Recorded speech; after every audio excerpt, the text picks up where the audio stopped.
जय हिंद साथियों, नमस्कार। Welcome to AJ smart classes. कैसे हैं आप लोग और कैसी चल रही है आपकी पढ़ाई।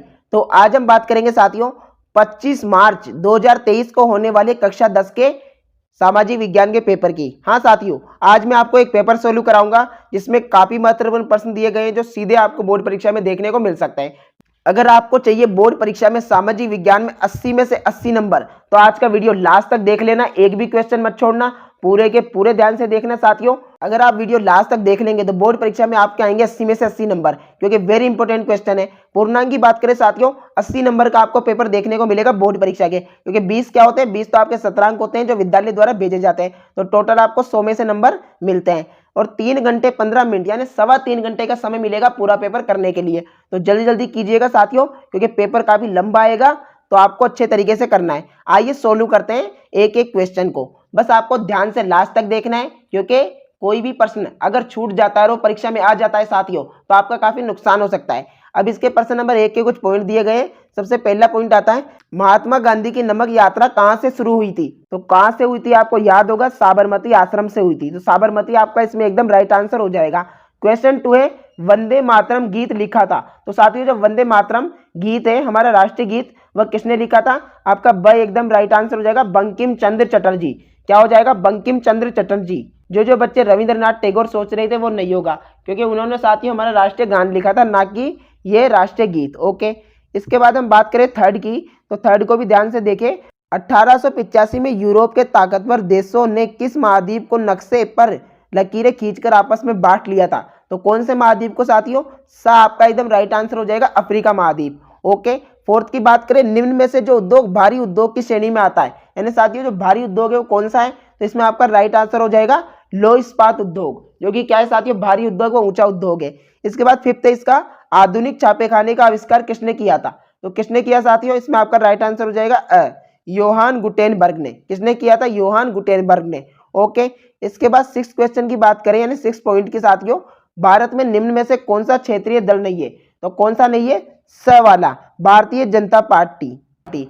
इसका 7 पॉइंट है, अधिकांश स्थापित लोकतांत्रिक व्यवस्थाओं के सामने प्रमुख चुनौती है।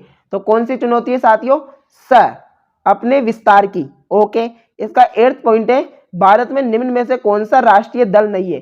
तो कौन सा राष्ट्रीय दल नहीं है साथियों, इसमें आप नीचे आएंगे तो यहां पर आपको एक ऑप्शन दे रखा है द वाला, द्रविड़ मुनेत्र कड़गम, ये आपका राइट आंसर हो जाएगा, ये नहीं है। ओके, इसके बाद हम बात करें 9th पॉइंट की, उपभोक्ता के अधिकारों में सम्मिलित है। तो क्या क्या सम्मिलित है, प्रतिनिधित्व का अधिकार भी है, क्षतिपूर्ति निवारण का अधिकार भी है, चुनने का अधिकार भी है। तो उपयुक्त सभी आपका इसमें एकदम राइट आंसर हो जाएगा। ओके, 10 है साथियों, बैंक के कर्जदार लोग वे हैं जो बैंक से ऋण लेते हैं, बैंक का ऋण लौटाते हैं, बैंक के लिए ऋण पर ब्याज देते हैं। तो सभी हो जाएगा, उपयुक्त सभी इसका राइट आंसर हो जाएगा।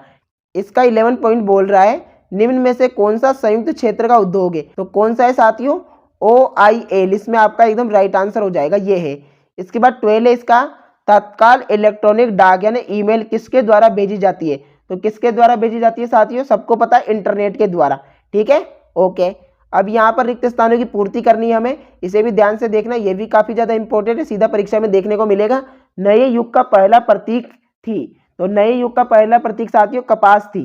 क्या थी, कपास, इसमें आपका एकदम राइट आंसर हो जाएगा। ओके, इसके बाद सेकंड है, वर्ष रिक्त स्थान में विश्वव्यापी महामंदी अपने चरम पर थी। तो कौन से वर्ष में साथियों, 1931, 1931 में। ओके, इसका थर्ड है, व्यक्तियों के बीच धार्मिक आस्था के आधार पर भेदभाव नहीं करने वाला व्यक्ति क्या कहलाता है, वह कहलाता साथियों धर्मनिरपेक्ष। क्या कहलाता है, धर्मनिरपेक्ष। ओके, एग्जाम में आप आंसर लिख देना। ठीक है, इसके बाद नेक्स्ट क्वेश्चनों की बात करें, फोर्थ बोल रहा है, के लिए मिले जुले लक्ष्यों को देखते हैं। किसके लिए देखते हैं, मिले जुले, विकास के लिए साथियों। किसके लिए, विकास आपका इसमें आंसर हो जाएगा कि विकास के लिए क्या करते हैं, मिले जुले लक्ष्यों को देखते हैं। ओके, इसके बाद फिफ्थ बोल रहा है, बैंक रिक्त स्थान पर देने वाले ब्याज से ऋण अधिक ब्याज लेते हैं। तो कौन सा होगा, जमाऊ का हो जाएगा, जो जमाऊ पर जो ब्याज देते हैं उससे अधिक ऋण लेते हैं, जमाऊ राइट आंसर हो जाएगा। सिक्स्थ साथियों, अधिकांश खरीदारियों के समय नहीं दी जाती है। क्या नहीं दी जाती है, रसीद नहीं दी जाती है। ठीक है, तो ऐसी स्थिति में प्रमाण जुटाना आसान नहीं होता। ओके, इसके बाद थर्ड क्वेश्चन स्टार्ट हो रहा है साथियों, जिसका आंसर हमें एक शब्द या एक पंक्ति में देना है। तो यहाँ पर मार्टिन लूथर कौन था? तो मार्टिन लूथर कौन था? तो आप इसमें लिखेंगे जर्मनी का एक धर्म सुधारक था। कौन था साथियों? जर्मनी का धर्म सुधारक था। कौन था? जर्मनी का सुधारक, धर्म सुधारक था, जर्मनी का धर्म सुधारक। तो ये आप आंसर में लिख देना। ओके, इसके बाद इसका सेकंड पॉइंट बोल रहा है, थर्ड का, वैश्वीकरण की प्रक्रिया को उत्प्रेरित करने वाला प्रमुख कारक कौन सा है? तो प्रमुख कारक साथियों इसमें परिवहन है। क्या है? परिवहन। ठीक है, अगर माल का परिवहन ही नहीं होगा साथियों तो व्यापार किस प्रकार से होगा? तो परिवहन आपका एकदम राइट आंसर हो जाएगा। ओके, फिर इसे फूलर से क्या तात्पर्य है? तो साथियों फूलर क्या होता है? तो आप लिख देंगे जो व्यक्ति चुनट्टों के सहारे कपड़े को समेटता है। तो जो व्यक्ति चुनट्टों के सहारे कपड़े को समेटता है वह फूलर कहलाता है। चुनट्टों के सहारे कपड़े को समेटना क्या कहलाता है? फूलर। इसके बाद है इसका सिक्स्थ, भारत के उत्तर पूर्वी राज्यों में कर्तन दहन कृषि को क्या कहा जाता है? तो आप इसमें लिख देंगे झूम कृषि कहा जाता है। कौन सी कृषि? झूम कृषि कहा जाता है। सिक्स्थ में आप आंसर में लिख देंगे। इसके बाद है गुजरात में नर्मदा नदी पर कौन सा बांध बनाया गया है? तो सरदार सरोवर बांध। कौन सा साथियों? सरदार सरोवर बांध। ठीक है, मैं यहाँ पर लिख देता हूँ, सरदार सरोवर बांध बनाया गया है गुजरात में नर्मदा नदी पर। ठीक है, इसके बाद नेक्स्ट क्वेश्चनों की बात करें तो वह बोल रहा है सिक्स्थ, भारत के परिवहन मानचित्र पर उभरे नवीन परिवहन के साधन का नाम बताइए। तो वह साथियों पाइपलाइन। कौन सा है? पाइपलाइन परिवहन है, जिसमें पाइपों के द्वारा परिवहन किया जाता है। सेवंथ है, शासन की किस व्यवस्था में गलतियों को सुधारने की गुंजाइश होती है? तो आप इसमें लिख देंगे लोकतांत्रिक शासन व्यवस्था में। किसमें होती है साथियों? जो लोकतांत्रिक शासन व्यवस्था है उसमें गलतियों को सुधारने की गुंजाइश होती है। लोकतांत्रिक शासन व्यवस्था लिख देना। ओके, आपको मैंने बोलकर बता दिया। ठीक है, इसके बाद नेक्स्ट क्वेश्चनों की बात करें, तानाशाही लोकतंत्र से ज्यादा दोषपूर्ण क्यों है? तो आप इसमें लिख देंगे तानाशाही लोकतंत्र से ज्यादा दोषपूर्ण है क्योंकि यह व्यक्ति की गरिमा की उपेक्षा करती है। ओके, ठीक है। क्षेत्रीयवाद की भावना को दूर करने के कोई दो उपाय बताइए।